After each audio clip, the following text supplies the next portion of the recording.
Hello મિત્રો, આજ મેં સવારના નાસ્તામાં બનાવી નાખ્યા છે પરોઠા. કેમ કે હવે આવી ગયું છે ચોમાસું, એટલે મસ્ત મજાના વરસાદની અંદર આપણને રોજ કંઈક નવું નવું ખાવાની ઈચ્છા થઈ આવે. તો મેં આજે જીરાવાળા પરોઠા બનાવવાનું વિચાર્યું.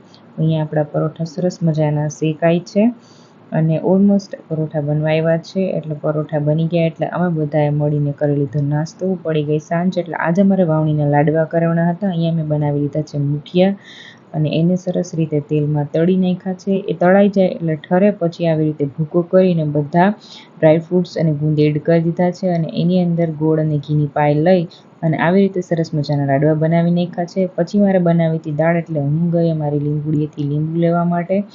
અને લીંબુ એટલા બધા વખતે ખાસ આવ્યા નથી, પણ સરસ છે રસવાળા, એટલે મેં અહીંયા 2-3 લીંબુ લઈ લીધા છે.